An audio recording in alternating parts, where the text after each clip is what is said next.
Hello everyone and welcome to Rare à l'écoute, the podcast channel dedicated to rare diseases.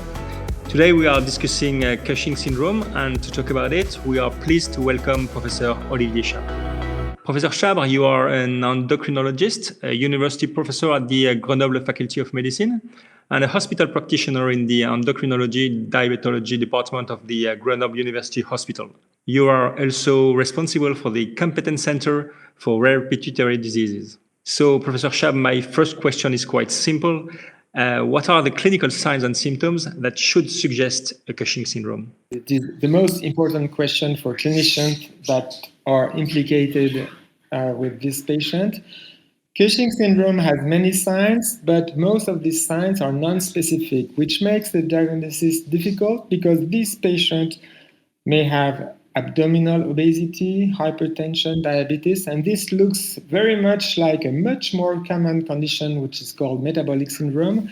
So one should focus on the specific signs of Cushing syndrome, which are mostly catabolic signs, which means that the skin is going to be atrophic, and you can have bruises or stretches in younger people. You are going to develop amyotrophy and osteoporosis. Also, the obesity has a special form, which is, we call it develop in the upper part of the body. The patient have a round face, which is also a red face, which can help think about this syndrome. Cushing syndrome is a rare disease, but actually not so rare if you consider that all patients who are taking corticoids, glucocorticoids, all develop Cushing syndrome, which is only the side effects of glucocorticoid. And most physicians know well what are the signs that are linked to glucocorticoid. So you have to think that Cushing syndrome is just like a patient who is on corticoid. He has a round face, he has catabolic signs on the skin, the muscles, and he can have osteoporosis, and this helps differentiate him from patients with metabolic syndrome. The fact that almost no signs are specific means that many patients are going to have a long delay before the diagnosis. It is estimated that this delay can be 5 years, and it is called the wandering diagnosis. So one should really think about the specific signs to raise the question, does my patient have Cushing syndrome? So we can face symptoms that are not very specific and could be shared with more common conditions. To confirm the diagnosis, what are the first-line examination a physician should perform? Once you have reached the first step, which is the question, does my patient have Cushing syndrome? Is he making too much cortisol? Many physicians are going to measure cortisol level in the morning. And actually, this is a very, very bad idea, and one should learn not to measure cortisol in the morning. This may seem paradoxical. Why shouldn't I measure cortisol if I think my patient is making too much cortisol? Well, the fact is that most patients with Cushing syndrome will have a normal cortisol levels in the blood in the morning. How can that be? Well, it's very simple. A patient who doesn't have Cushing syndrome has a cortisol which is at its maximal level in the morning, and then it's only going to decrease in the afternoon, and it's going to be very low in the evening. Whereas a patient with Cushing syndrome is going to have cortisol that is going to stay at levels around the level that it has in the morning, which means the morning is really the worst moment to measure cortisol because it's the only moment where you can miss the patient. So the first thing is do not measure cortisol in the blood in the morning. So what should you measure?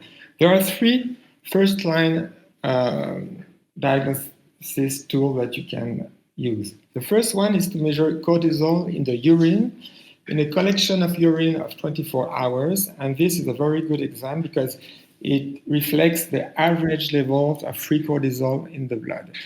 The only difficulty is that the patient should be reliable in collecting all his urine for 24 hours. Then you can measure cortisol in the evening, but of course you cannot send the patient to a laboratory and you don't want to hospitalize him only for measuring the cortisol.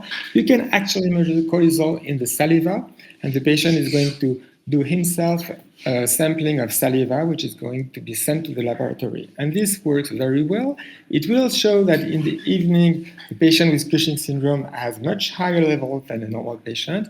And the third tool is a test which is not difficult to perform. It's called a suppression test with 1 milligram dexamethasone.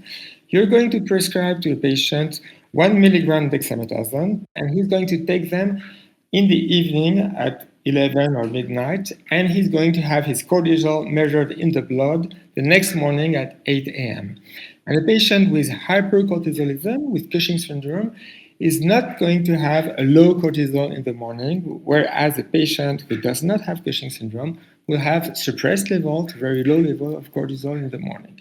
And this is a very good test. It's not difficult to perform, and it's very reliable. So these are three tests. You can use only one at first, and if it's not normal, you can go forward with a diagnosis. If it's normal, if you still think that the patient may have hypercortisolism, you can use another test, and if this other test is normal, then you stop.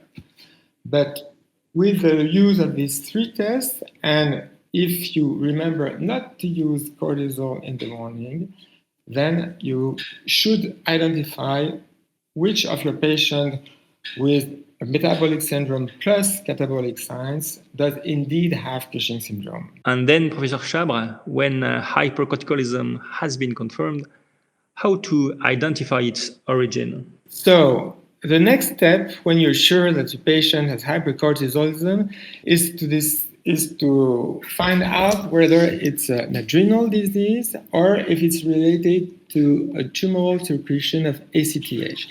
If it's an adrenal disease, in most cases it's a tumor in one adrenal, mostly benign tumors. Well, the pituitary is normal, and it's going to suppress its secretion of ACTH because the pituitary is going to see that there is too much cortisol. So you're going to have a low ACTH. Whereas if you have a tumor in the pituitary, which is the case in most cases, or outside of the pituitary, which secretes ACTH, the ACTH is not going to be low.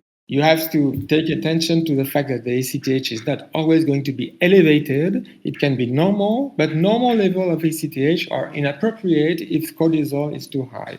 So to distinguish between an adrenal disease and an ACTH-dependent disease, you just measure ACTH. If it's low, you have ACTH-independent Cushing syndrome, which is an adrenal disease. If it's normal or high, you have ACTH-dependent hypercortisolism, which in most cases is pituitary, but can rarely be a tumor that secretes ACTH, which is not in the pituitary. So, how do you distinguish between these two cases of ACTH-dependent Cushing syndrome?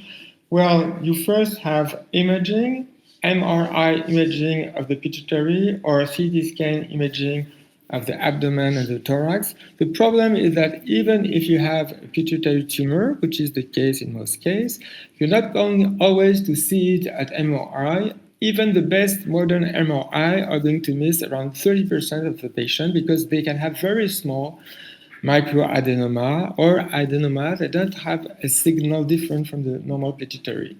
So in some case, you're not going to find out where is the tumor just by imaging. So you do have dynamic tests that are a little difficult to explain and which can give evidence for mostly tumor which is in the pituitary versus outside of the pituitary.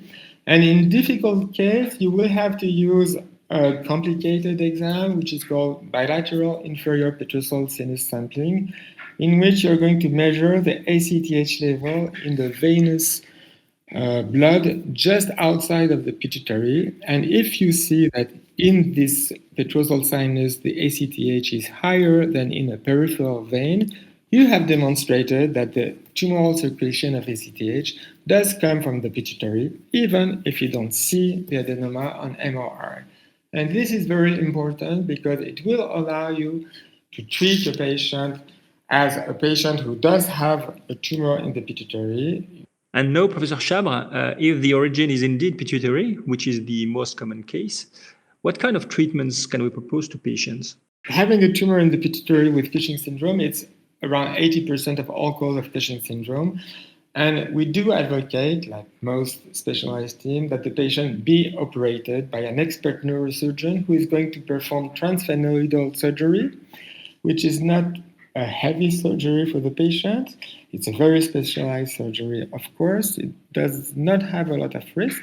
And the efficiency rate with an expert neurosurgeon is around 80%. And in our team, we have shown that even when you do not see the pituitary tumor at MRI, because it is so small, an expert neurosurgeon can cure the patient in 75% of the case, which makes pituitary surgery the most efficient treatment for patients with Cushing disease, which is the name when you do have the tumor in the pituitary. If the surgery is not a success, or if you cannot operate the patient, which is not very common, you do have medical alternative, mostly using drugs that can either inhibit adrenal secretion of cortisol or try to inhibit ACTH secretion by the adenoma. There are several drugs. They do have some efficiency. They do also have side effects. We believe that this should be reserved for the patient who are not cured by surgery, pituitary surgery, who cannot be operated right away. And finally, in very difficult case, when you cannot treat the patient, well, when the pituitary surgery was a failure, and if you have difficulty with the treatment, the last treatment that you can do is very efficient. It's called bilateral adrenalectomy. You're going to remove both adrenal. This works always, but the patient now have adrenal insufficiency, which is another disease that he will carry on forever. So it's a difficult decision that we reserve only for the very difficult case. Well, thank you very much, Professor Chabre, for all this clear information on Cushing syndrome. As for us, dear listeners, we thank you for your time, and we look forward to seeing you on our podcast channel for a future episode on Cushing syndrome. See you soon.